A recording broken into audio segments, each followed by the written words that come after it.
Episode 5 की starting में हम देखते हैं कि पिछले एपिसोड में एरिस ने जो कहा था उसे याद करके जेजे सोच में पड़ जाती है।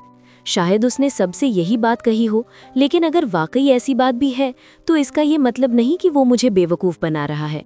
और अगर कोई ये समझे कि वो मुझसे सिर्फ खेल रहा है तो ये बात एक सेकंड के लिए भी काबिले कबूल नहीं है। केफर ऐसा कभी नहीं करेगा, वो मुझ पर भरोसा करता है। इसीलिए तो उसने अपने और अपने वालिद के दरमियान जो कुछ हुआ था वो सब मुझसे शेयर किया था। इसीलिए मुझे भी उस पर भरोसा करना चाहिए। वो मुझे सच में प्यार करता है और कीफर को मैसेज करके बताती है कि एरिस को हमारे रिलेशनशिप्स के बारे में पता है। तभी कीफर उसे कॉल करता है और बहुत प्यार से पूछता है, जेजे तुम रो रही हो, क्या एरिस ने तुम्हें कुछ बोला? तो जेजे मना कर देती है, नहीं ऐसा कुछ नहीं है। तो कीफर उसे बोलता है कि जेजे मैं तुम्हारे लिए किसी के साथ भी फाइट कर सकता हूँ, मैं सीरियसली कह रहा हूँ, मैं हूं ना, फिक्र मत करो। अगर तुम्हें यकीन दिलाने के लिए मुझे तुम्हारे घर वालों से भी बात करनी पड़ी तो मैं करूंगा। हत्ता कि अगर तुम कहो कि मैं एरिस और एंजेलो से भी लड़ूं तो मैं लड़ जाऊंगा। बस तुम फिक्र ना करो, मैं तुमसे सच में मोहब्बत करता हूँ। इस पर वो मुस्कुराकर आहिस्ता से कहती है, शुक्रिया। तो कीफर बोलता है, तुम्हें और कुछ कहना चाहिए था। कहकर वो फिर से वही लाइन कहता है, I love you J, to infinity and beyond. तो जेजे चुप हो जाती है और बोलती है कि कीफर क्या तुम ये लाइन चेंज कर सकते हो?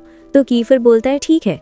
फिर बोलता है, आई लव यू जेजे, जब तक साइंटिस्ट्स इस यूनिवर्स का एंड ना खोज पाएं।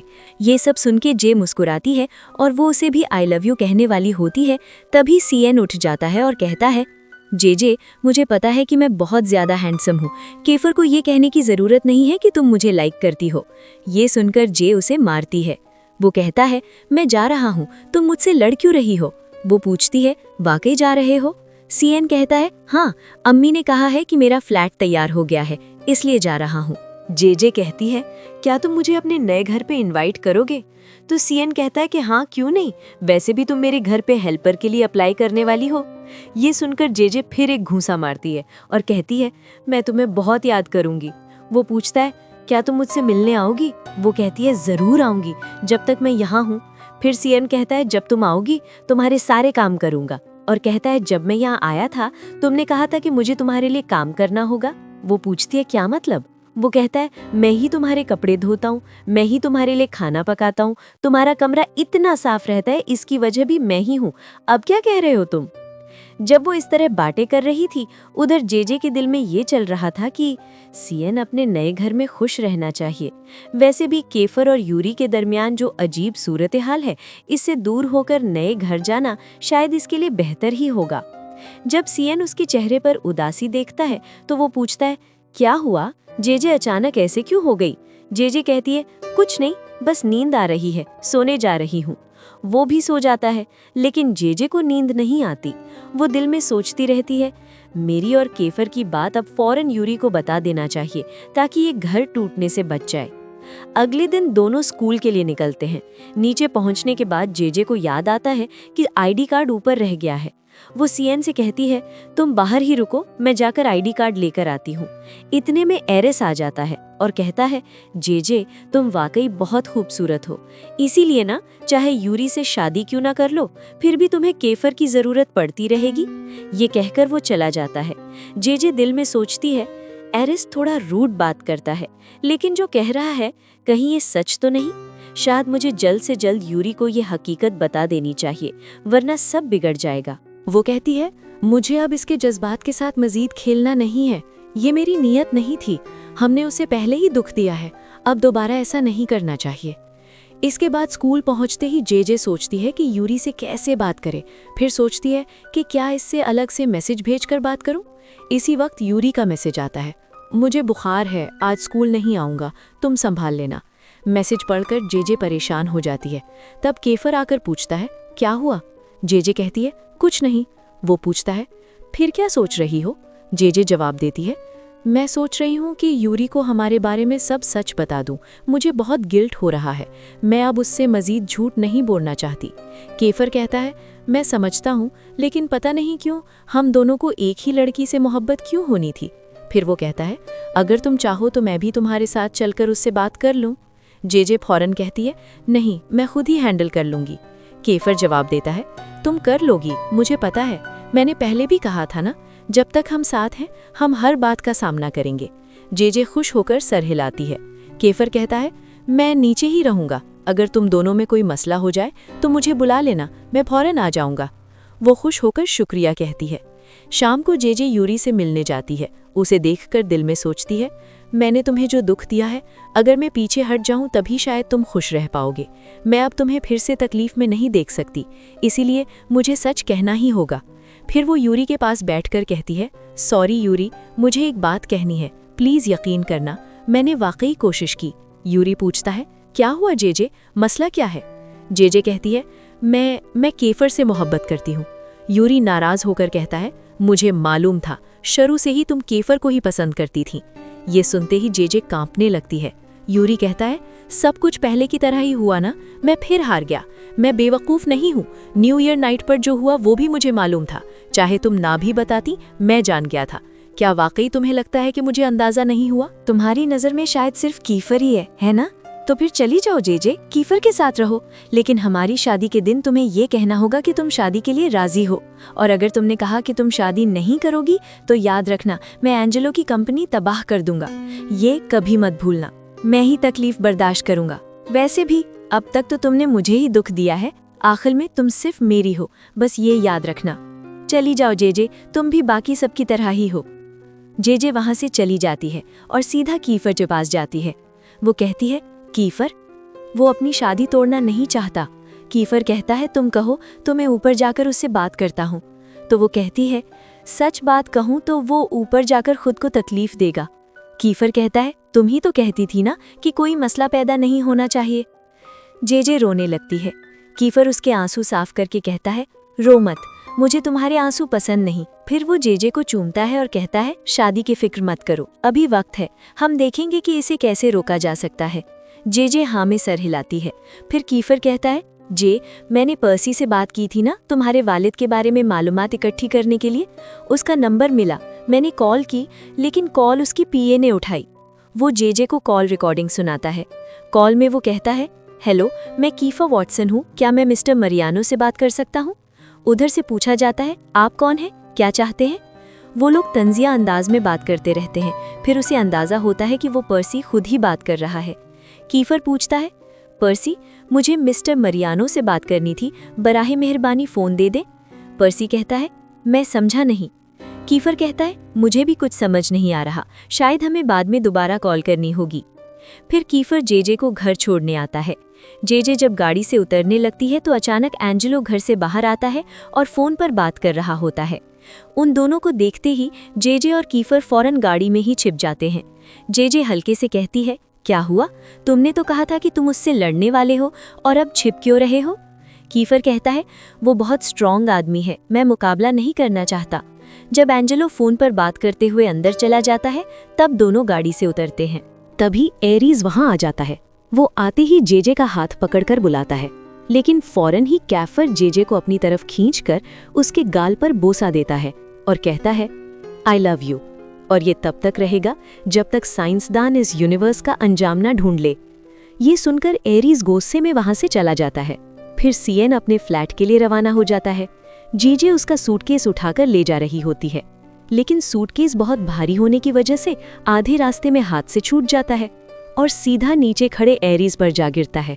जेजे फौरन भागकर जाकर सूटकेस उठाती है, नीचे रखती है और माफी मांगती है।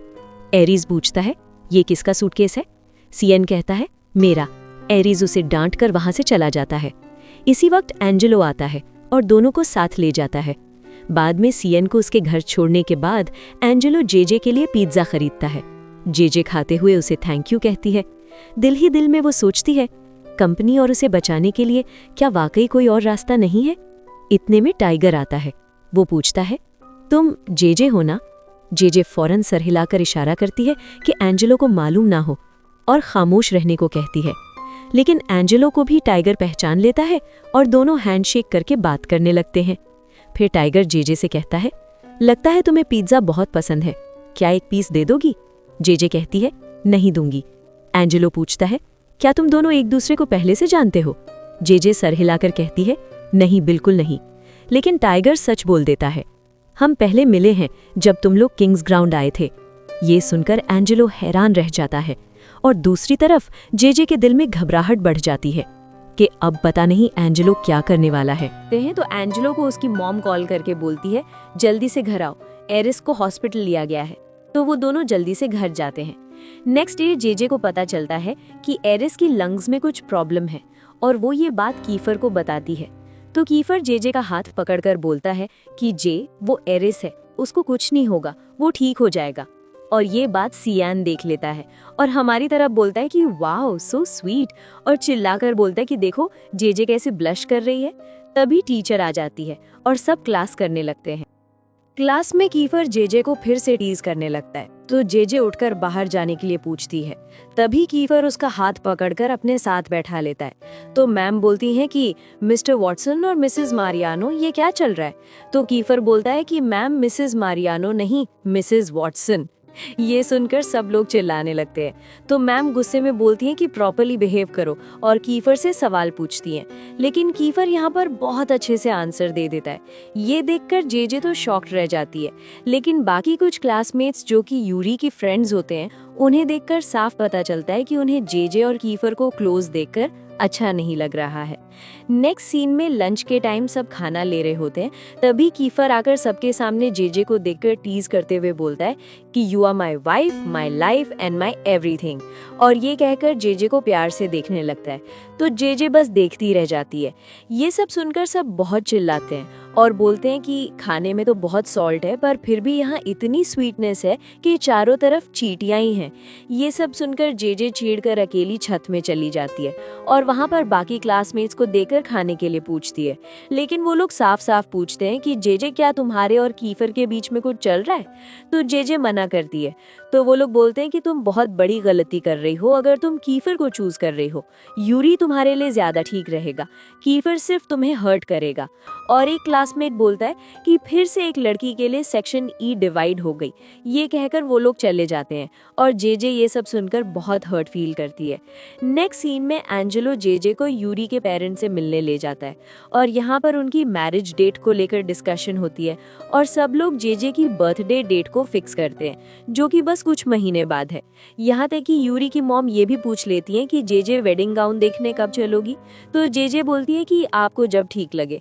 साफ दिख रहा होता है कि जेजे को ये सब पसंद नहीं आ रहा होता, तो वो वॉशरूम का बहाना बनाकर वहां से चली जाती है। यूरी भी उसके पीछे पीछे जाता है और बोलता है कि जेजे प्लीज सबके सामने ऐसे मत रिएक्ट करो कि तुम मुझसे शादी करना नहीं चाहती, और हाँ मैं कीफर से इस बार हारने वाला नहीं हूँ। मुझे पता है कि तुम कीफर से प्यार करती हो, बट लास्ट में तुम्हें मुझसे ही शादी करना पड़ेगा। ये कहकर यूरी वहां से चला जाता है। तभी जेजे की एक फ्रेंड दिख जाता है और बोलता है कि वो लोग उसकी गर्लफ्रेंड की बर्थडे सेलिब्रेट करने आए थे, कीफर भी आया है और अंदर यूरी की मॉम सबको देकर खाने के लिए इनवाइट की है। ये सुनकर जेजे जब अंदर जाती है तो देखती है कि एक लड़की कीफर के पास बैठकर उससे बहुत क्लोज होकर बात कर रही होती है।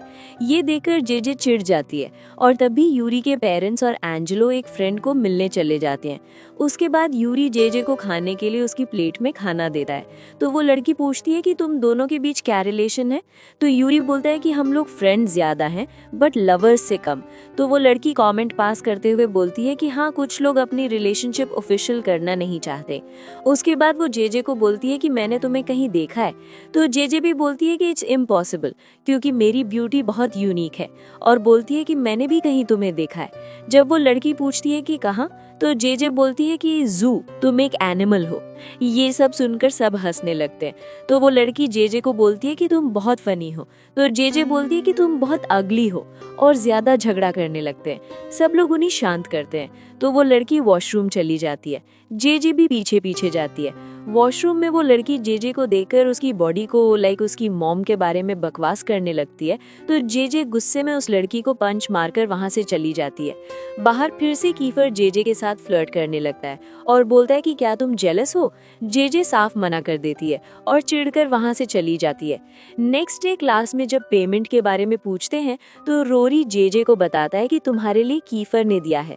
तो जेजे बोलती है कि मैं अपनी पेमेंट खुद कर सकती देती हूँ, तुम्हें देने की जरूरत नहीं है। तो कीफर जेजे को पकड़कर बोलता है कि तुमने कल रात मेरी कॉल रिसीव क्यों नहीं की? क्या तुम अभी भी जेलस हो? और मैं बता चुका हूँ कि तुम्हें जेलस होने की जरूरत नहीं है, क्योंकि आई एम ऑल योर्स। और ये कहकर वो जेजे को सबके सामने किस कर लेता है। कीफर की फ्रेंड्स ये देखकर बहुत चिल्लाते हैं, लेकिन यूरी की फ्रेंड्स ये सब देखकर चिढ़ जाते हैं। तभी यूरी भी क्लास में आ जाता है। तभी टीचर जेजे को बुलाकर कुछ पेपर्स देते हैं कि ये सब तुम्हें अपने पुराने स्कूल की टीचर से साइन करवाना पड़ेगा। लेकिन जेजे अपने पुराने स्कूल नहीं जाना चाहती, क्योंकि वो अपने एक्स बॉयफ्रेंड साइरस से नहीं मिलना चाहती। तो जेजे टीचर से पूछती है कि अगर मैं साइन ना करूं तो? टीचर बोलती है कि तुम ग्रेजुएट नहीं हो पाओगी। तो जेजे वो पेपर्स लेकर क्लास में आती है और देखती है कि यूरी के फ्रेंड्स और कीफर के फ्रेंड्स में झगड़ा चल रहा होता है। और जेजे आकर उनका झगड़ा बंद करने को बोलती है और पूछती है कि क्या हुआ। और इसी के साथ ये एपिसोड खत्म हो जाता है। Thank you for watching. Like and subscribe for next episode.